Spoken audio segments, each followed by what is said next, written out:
सभी मित्रों को मेरा प्यार भरा नमस्कार। कैसे हैं आप सभी? उम्मीद करते हैं आप सभी अच्छे होंगे, स्वस्थ होंगे। और मैं ऊपर वाले से कामना भी करता हूं कि आप सभी अच्छे रहें और आप सभी का आशीर्वाद सदैव हम पर बना रहे। हमारे संगठन में और हमारे ग्रुप में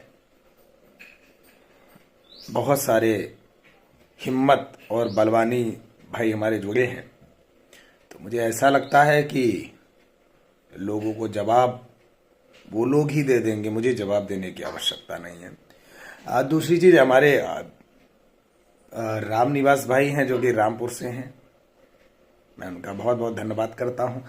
लेकिन भाई हमारे ये कहते हैं कि अनु भैया आप फोन नहीं उठाते।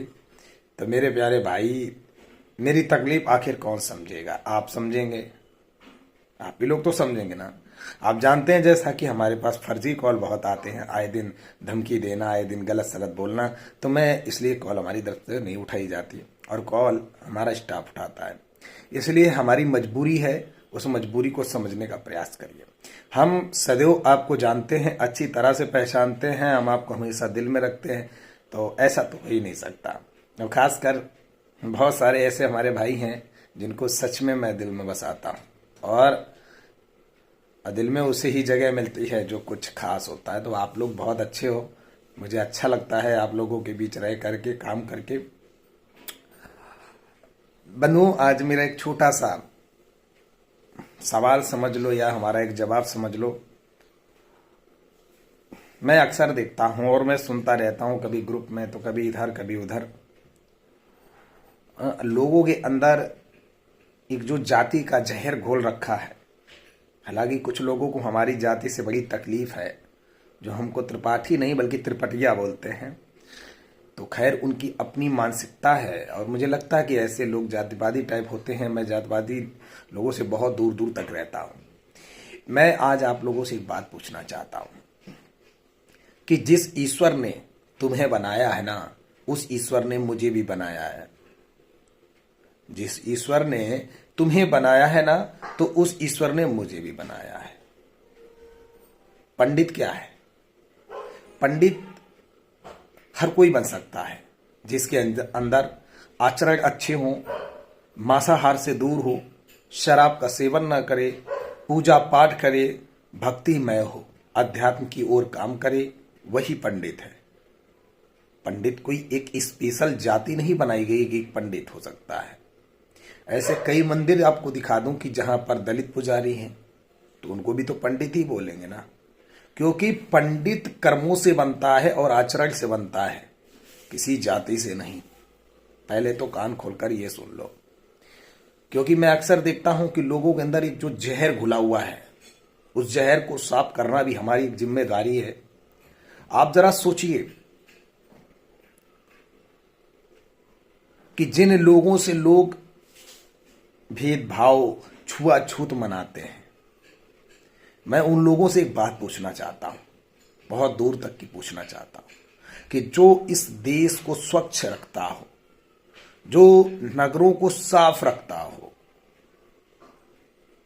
तो आखिर उससे भी छुआछूत क्यों? आखिर क्यों नहीं उसको मंच पर आने का अधिकार है? क्यों नहीं वो किसी कथा पंडाल में जा सकता? क्यों नहीं वो मंदिर में जा सकता?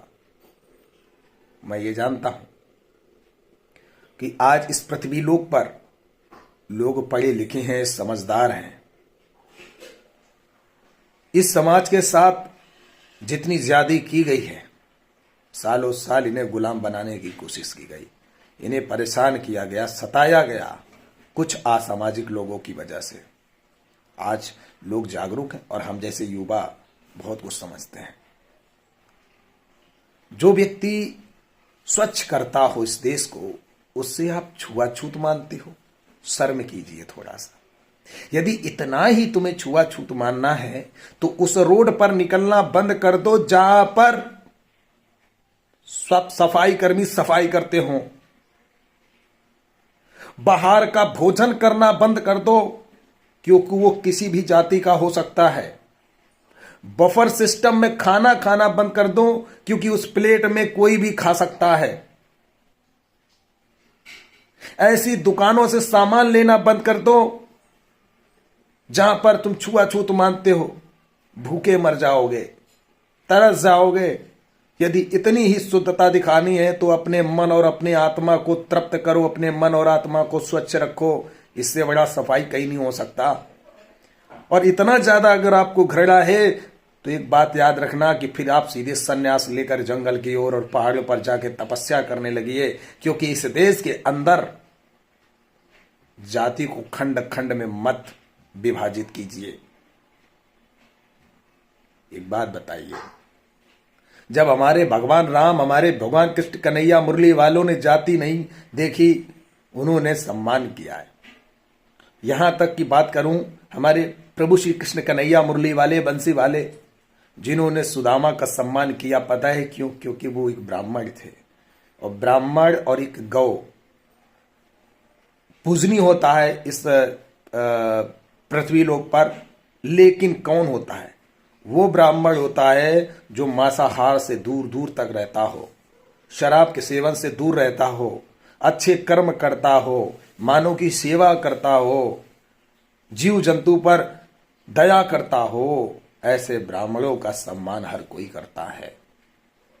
लेकिन अगर आप पाखंड करते हो तो फिर आपका कौन सम्मान करेगा?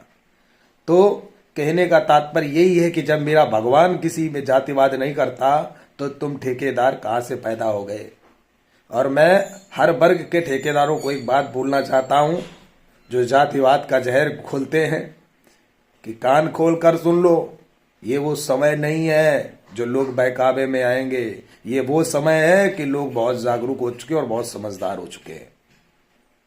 मैं उन तमाम लोगों को आज एक आह्वान करता हूं, यह अन्नू त्रिपाठी एक ब्राह्मण वर्ग से आता है, और मैं सबसे पहले एक सनातनी हूं। मैं सनातन धर्म को फॉलो करता हूं।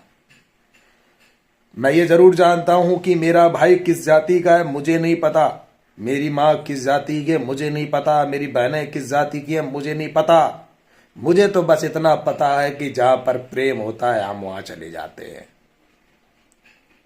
मैं अपने भाइयों को गले भी लगाऊंगा, मैं अपने भाइयों के घर भी जाऊंगा, मैं उनके साथ बैठ करके पानी भी पीऊंगा, क्योंकि मैं एक चीज जानता हूं कि धर्म और कर्म से बढ़कर जाति नहीं हो सकती। लेकिन ऐसी घटिया मानसिकता के लोगों को मैं क्या बोलूं? हाँ, कुछ ऐसी चीजें होती हैं जिससे ब्राह्मण वर्ग बंधा होता है। हम लोग बंध जाते हैं अपने जनेऊ से।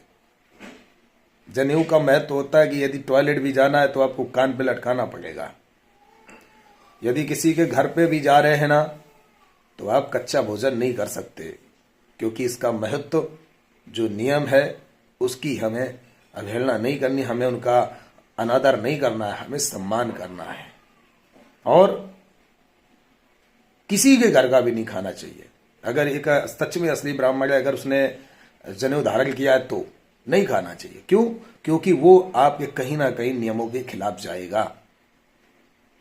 क्योंकि शुद्धता ही हमारा जीवन है, शुद्धता ही हमारी कुंजी। लेकिन यदि कोई पानी में छूत माने और चाय में छूत माने तो मुझे लगता फिर उससे बड़ा नीच कोई हो ही नहीं सकता। अरे यार, जल में छूत कर्म में कीड़ा, ये तो कभी सुना नहीं है क्या?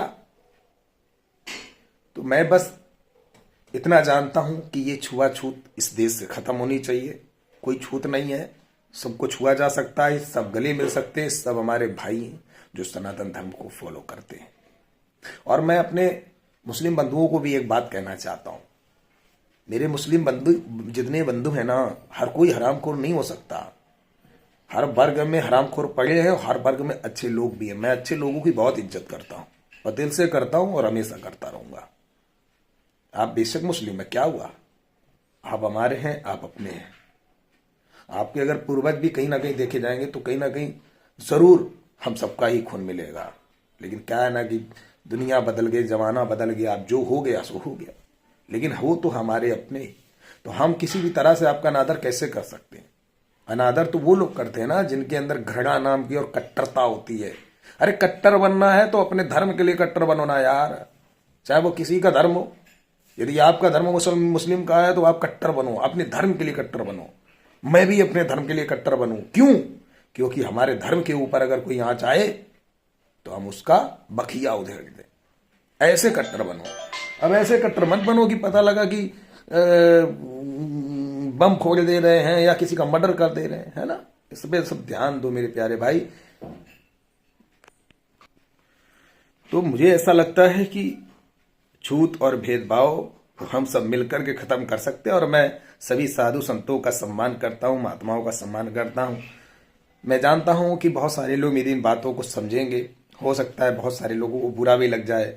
तो मैं उनसे बस एक ही बात कहना चाहूंगा कि यदि बुरा लगता है तो आप 4 रोटी और खा सकते हैं, लेकिन जो सत्य है वो सत्य है। मैं कहता रहूंगा अंतिम अपनी सांस तक। मेरे सब भाई हैं, मेरे सब अपने हैं। इनके साथ इतनी ज्यादा मत करो, इतनी ज्यादा मत करो कि लोग अपनी मौत करने को मजबूर हो जाएं। बंधुओं, यदि हमारे इस वीडियो से आप सहमत हैं, यदि कोई भी पार्ट आपको अच्छा लगा तो कमेंट जरूर करना, और जानकारी अच्छी लगी तो ज्यादा से ज्यादा शेयर करना, ताकि लोगों की मानसिकता को चेंज किया जा सके। जय हिंद, जय भारत।